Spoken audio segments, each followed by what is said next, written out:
Good day to you. And if you were to look at a region of the world that you consider to be a region that is almost a giant question mark to you, and in many ways a question mark to other U.S. people, where would that region be? Well, you might pick the Middle East. You might pick Arabia, as it is also known. And if that's the case, then this chapter is going to serve you well because this chapter is providing a special focus on the Arab world, and in particular Saudi Arabia, as it takes on the next element of our study in studying intercultural communication, and this element is called comparative cultural patterns. What this chapter is seeking to do is to provide some illumination of cultural differences that take place between the U.S. and the Arab world because we have so much conflict between us and so much misunderstanding and frankly, so many differences.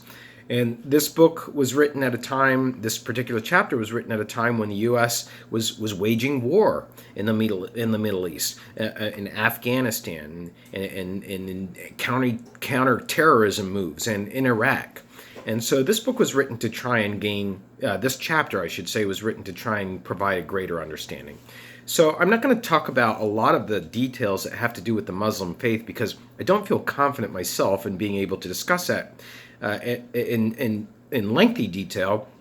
And because it is such a sacred religion, you cannot even depict the Prophet Muhammad as a visual, in the form of a visual human being. It's against the Quran. I'm going to be a little bit hesitant to go into too much detail. I'd rather you read that material on your own. However, I will highlight what I consider to be some key points. So let's talk first about the Islamic faith. It is the second largest faith in the world behind Christianity. Approximately 1/4 of the world are Islamic or are Muslim followers. And it's important to know that most Muslims do not live in the Middle East. They live outside of the Middle East. And in fact, the country that has the greatest population of Muslims in the world is Indonesia.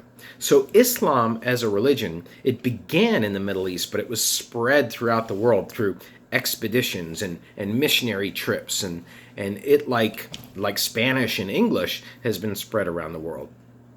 Now let's talk about the prophet. The prophet for the Islamic faith is Muhammad. And we can try and draw a parallel to a god, but there are major differences. First of all, Muhammad is not divine. He just happens to be the last prophet. So that's one thing that makes him very different. Also, he was orphaned at a very young age. He did not have a father and mother, and he was a businessman, not a carpenter, but a businessman. And he developed I believe it was revealed to him the book of Quran, which is the chief sacred text of the Islamic religion. And in that book, the Quran, it was revealed how Islam would be practiced, and Islam being a comprehensive religion or ideology, as I might call it, not like Christianity. Christianity focuses very much on morals. The Quran focuses on morals, but also focuses on how government should be run. It focuses on the penal system, what people should be punished for if they steal a loaf of bread. It focuses on law. It's a much more comprehensive document. All right, so what about different types of Muslims? Mostly they can be broken down into one of two practicing different kinds of Muslims. The majority are Sunni Muslims, Sunni. They are 90% of Muslims across the world. The other kind of Muslims are Shiites, and Shiites are 10%, and that is known, generally speaking, as the stricter sect, the stricter denomination of Islam, much stricter than Sunni. One difference is the people who practice the Shiite religion, the leaders should be within the original family that founded that religion, Muhammad's original family. At any rate, you find conflict between those two. For example, in Iraq, you find conflict between Shiites and Sunnis. At any rate, another difference between Christianity, which we are now starting to draw, and Islam is it's much more restrictive Islam than most kinds of Christianity. There are very strict prohibitions against smoking, against drinking, against premarital sex. And also, whereas we have a separation of church and state in our country, we say that the federal government should not be an arm of the church, even though we have a very religious government. That's the opposite in a Muslim state. The church and the state are one and the same. The religious doctrine is what governs the state. So now we head to the country of Saudi Arabia. It's what's focused on in the chapter. Saudi Arabia is a monstrous country, and it has a very special relationship with the United States. And let's face it, that relationship is all about oil.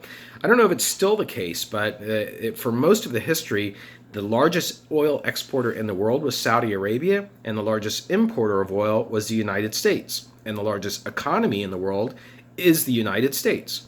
And so even if Saudi Arabia has fallen to number 2 in that position, or if the U.S. is now supplying its own oil, still there is a really fundamental strong relationship that is just based on running the economy, because so much of our economy is based on oil. Every transportation device just about needs oil to get where it's going. Factory machinery running on oil. The clothes that I'm wearing, oil synthetics. Oil is embedded in our culture, and that's why we rely so much on Saudi Arabia. So Saudi Arabia is the seat of oil deposits. Most of the oil deposits in the Middle East, they were discovered in the 1940s in Saudi Arabia, and prior to that, Saudi Arabia was a very poor country.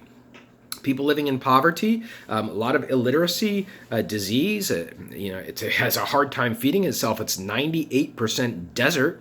It only gets 10 centimeters of rain a year. 10 centimeters. We had 10 inches in Maryland just last week, and they get 10 centimeters all year long. So Saudi Arabia is a unique country that has been bolstered by the discovery of oil reserves and how rich it has become in the development of those oil reserves. And it's been largely the U.S. technology through the company Aramco that has developed the Saudi Arabian oil fields. Saudi Arabia does have a monarchy. There's a kingdom there. It's the ruling Saud family, S-A-U-D. This is the third house, so to speak, of the Saud family. And as part of the Saud family's rule, there are these public morality committees, also known as the Matawin. And these committees are deciding whether people are behaving according to the ethics and the rule of law associated with the Quran and Islam.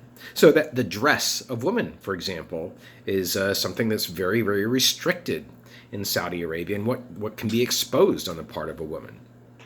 But one thing that does make the monarchy different compared to the British monarchy, we saw the royal wedding last week, is that in Saudi Arabia, by law, the citizens have access to the king.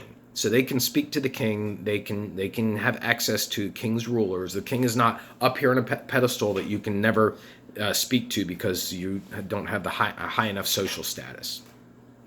Now let's turn our attention to what the media are like. We want to make 2 comments about media. First of all, media have a different purpose in Saudi Arabia compared to the United States. In Saudi Arabia, the media there are specifically designed to create national unity.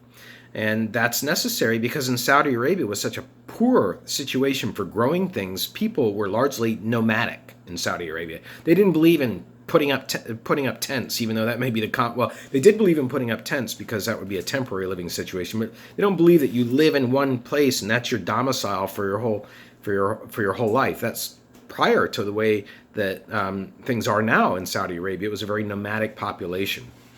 So media are still trying to create a national unity, bring people together, get people to recognize the borders of Saudi Arabia, get them to recognize that we are all a national culture. The second purpose is to educate people, and that's really to educate people in, you can call it propaganda if you want, that the ways of the ruling family are the correct ways. All right, but we also want to mention that media are creating some of the conflict between the Arab world and the Western world. And that's what we're going to finish out now with. We're going to finish out with some barriers that have created conflict between our 2 cultures, our 2 regions, that are largely attributed to our cultural differences. And one of those I just mentioned is social media.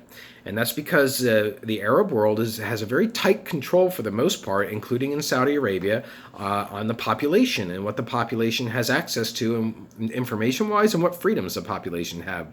But social media is very difficult to control. So if you have official TV channels not showing any unrest, not showing any poverty, and then all of a sudden you have social media that are showing that and agitating for it and getting people to share and inviting people to come to flash mobs and joining petitions, and that's why you get a revolution like we had in Egypt. It's called the Facebook Revolution.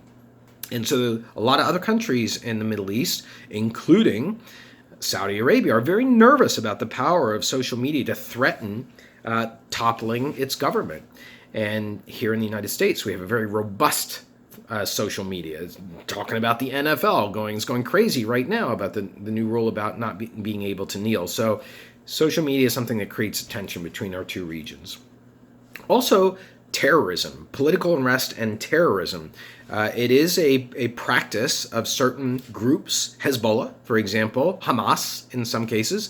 Those are two groups located in the Palestinian-Israeli conflict that rockets and grenades and other kinds of military warfare are accepted forms of protest and kidnapping, etc. Now, they would say, those Arab peoples would say that there are similar things happening in Israel. They have a stronger military might. They're supplied by American weapons, etc. I'm not seeking to wade into who is on the right side of this dispute here. What I'm seeking to say is that there is a perception in the United States that terrorism is fomented in the Middle East. And let's face it, the pilots for the 9/11 jets that knocked down the Twin Towers, they were trained or at least had association with Saudi Arabia. So those kinds of tensions are also existing based around terrorism. Then another source of tension is westernization versus cultural norms. In westernization, there was a time when women in our country did not wear pants. They wore skirts or dresses. It was considered unladylike. But we've gone through a kind of transformation where we've said, if men can walk around freely and don't have to hold down clothes because they're standing over a city grate and air is blowing up, why should women have to do that? Can't women wear pants also? So as we've gone through westernization and what we consider to be progress, in particular with the equalization of men and women, got a long way to go, but the attempt to do that, we've expected other cultures to do that, but that is against the Quran. That is against Islam. Is for the woman has a very subservient role in most denominations, most sects of Islam. And so that's another source of tension between our region of the world and others. And finally, we have stereotypes. Arabic people are very vocal. They're very physical. When they talk, they get excited. They jump up and down. Those kinds of motions are foreign to us. We look at those through the prism of Western civilization. We see that as ritualistic, as tribalistic. So we stereotype sometimes Arabs as being more primitive in a way. Meanwhile, Arabs are stereotyping us. They're saying, boy, those countries, they have a lot of problems that we don't have. They have prostitution. They have child poverty. They have drug addiction. They have the overall loss of morals. Those are their stereotypes. And we see those as freedoms of choice, right? So we have a lot of things that we have to try and reconcile between these two cultures, and hopefully this chapter has started to point the way. Have a great day.